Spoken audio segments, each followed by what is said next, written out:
Welcome to Sound and Fury. I am Eric Wilfred Watson. And I'm Hugh Frank, and I smell like Teen Spirit. I'm the author of 2 novels. You can buy them on Amazon.com. Links in the description below, but that's not what we're here to talk about today. We're here to talk about the draft. No, we're not. Oh. We're here to talk about the creator. Oh, yes. Shall we begin?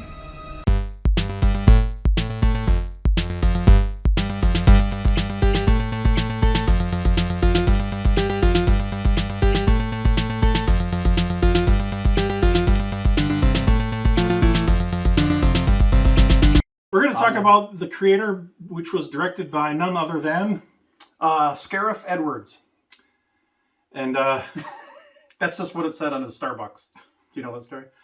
no. Oh, the reason Scarif in Rogue One is called Scarif is because Gareth Edwards gave his name at Starbucks, and they called out Scarif. Scarif. Yeah, there's a bunch of things online about people getting the names wrong at Starbucks, like Mark with a C. They just wrote C-A-R-K. Kark.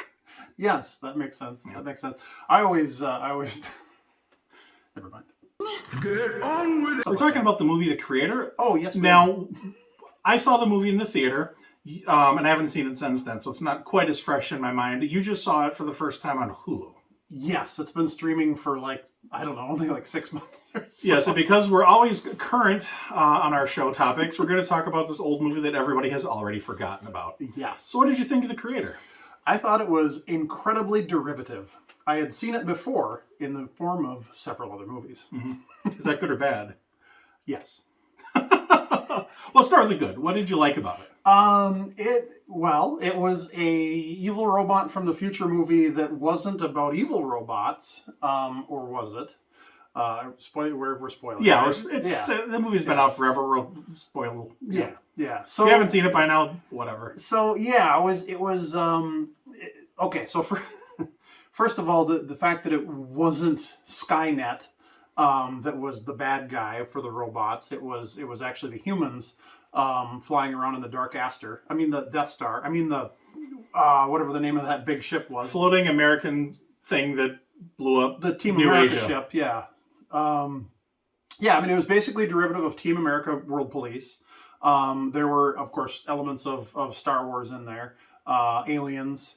Fallout. Fallout. Never played Fallout. The beginning of the video seemed beginning of the movie seemed very Fallout to me because they had the newsreels of the old-timey look to it with the robots and the AI, and it's retro futuristic. To all parts of our day-to-day life. They cook our meals. They drive our cars. They are our civil servants, keeping the peace. And with the new state-of-the-art defense system, they even... And then the apocalypse happens. It just seemed very much like the beginning of a Fallout game. Friends, your future may not be as secure as you think. Where will you be when the atomic bombs fall? Yeah, that makes sense. That makes sense. And it was the apocalypse then. It wasn't the apocalypse now. Yeah. Where it kind of looks like the future and the past at the same time. Yeah. Your future, Your plastic pal who's fun to be with. Sorry, that's the definition of a robot by the marketing division of the Sirius Cybernetics. So I asked you what you liked about the movie, and you listed a bunch of things you didn't like. So do I dare ask what you didn't like about the movie? What I didn't like about the movie is the ending. It reminded me very much of the ending of The Ruse of Skywalker, or was it The Lost Jedi? Whichever one was the one where Rey Palpatine takes over the Jedi Order and basically the Sith win. Mm-hmm. So they get to the point where there's only one line of defense between the AI destroying all of humanity and the humans surviving. And a human turns traitor and blows up the one last piece of defense, and so now the robots can take over the world under the guise of, we just want to live. Well, of course that's what they're gonna say. You think robots aren't intelligent? It's called artificial intelligence. So what I'm gathering is that you don't trust sentient robots. I don't. Okay. Should I? I know I'm the new guy, and pardon my ignorance, but when do we kill all humans? Never. But what about our motto? Doesn't it mean anything? So all in all, there were some really great elements of the movie, and the effects were great. The Americans coming in that giant tank thing The big blue tank. The big blue tank that just, I mean, it was fun to watch. That was also kind of derivative of Rogue One as the giant is basically the AT-ATs. So if you watch the scene where the Americans are coming in the big blue tank, if you watch where the Empire is coming in the AT-ATs on the beach of Scarif, it's kind of the same scene. They end up blowing up one with a rocket. They end up, so it was interesting. I mean, One thing I appreciate about the movie was that it wasn't a gigantic $400 million budget. Most of the video was filmed on they're expensive cameras, but they're just handheld cameras that are way cheaper than like when you watch a movie being made, you have like 5,000 people behind the camera to film the 2 people in front of the camera. Right. This is just almost all handheld cameras, and they did the effects afterwards for pretty cheap. They didn't have big production crews, and they filmed a lot of it very cheaply. And they could go to location without having to spend $1 million. Right. Well, at least they spent the proper amount of money on having an armorer that wouldn't result in somebody being killed on set. Not bitter about that at all, Alec. But anyway. What I liked about the movie is it was fun to watch. It had a fun chase, race against the clock sort of thing. Yeah. I like the main character guy. He's the reluctant hero. It's a good trope. It works. Yeah. I mean, the characters were cool. I mean, it's a fun universe to live in for a couple hours for escapism. Yeah, I get. Yeah, it was. I mean, all in all, it was a good movie. It's one of those things where you just have to kind of let the art wash over you, right? You don't want to overthink. Because if you apply like Asimov's rules, right? And I don't remember them offhand, but I know one of them is you can't kill humans, right? Kill all humans.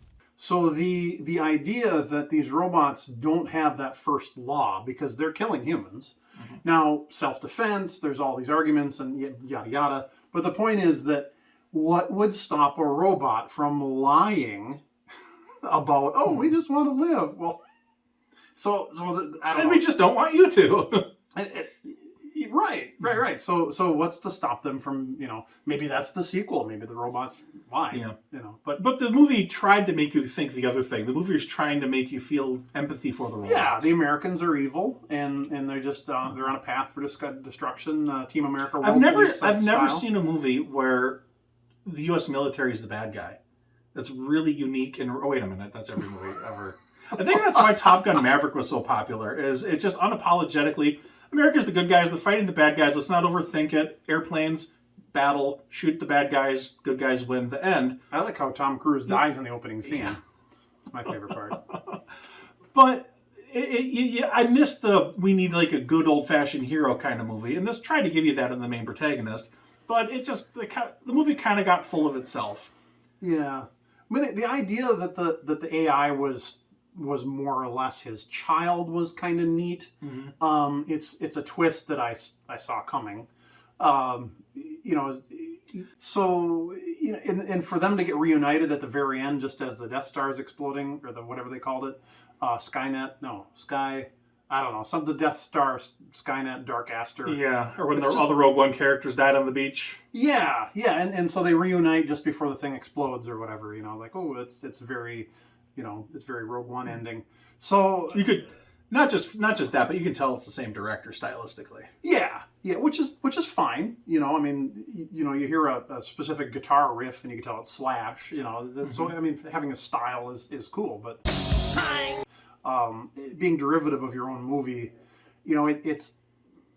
it almost reminds me in a way of the Rebel Moon, where it's like, well, I want to make another Star Wars movie. Well, we're only making Star Wars movies that so if you want to You're not allowed to make a good Star Wars movie. Get the hell out of my office. Right. So either it's or you got to go somewhere else and make it. So it's almost like another Rebel Moon. It feels very maybe that's why it was derivative. I got to give Gareth Edwards credit. I mean, he's a good director. Everything is derivative nowadays. That's true. Yeah. Well, I do appreciate though that it's not based on a book, comic book, prequel, sequel, etc. It's its own movie with its own. There's not an existing intellectual property of these characters. This is something original. But is it really though? If it's just copy and paste from other things, change a few proper nouns. I mean, the thing that's modern AI, if you ask it to do something, will go out and find all instances of whatever it is kind of similar and then create something. Maybe this script was created by AI. That would be ironic. It would, don't you think?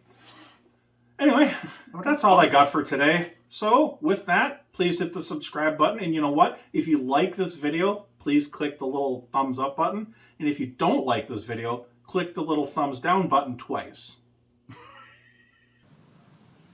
Right.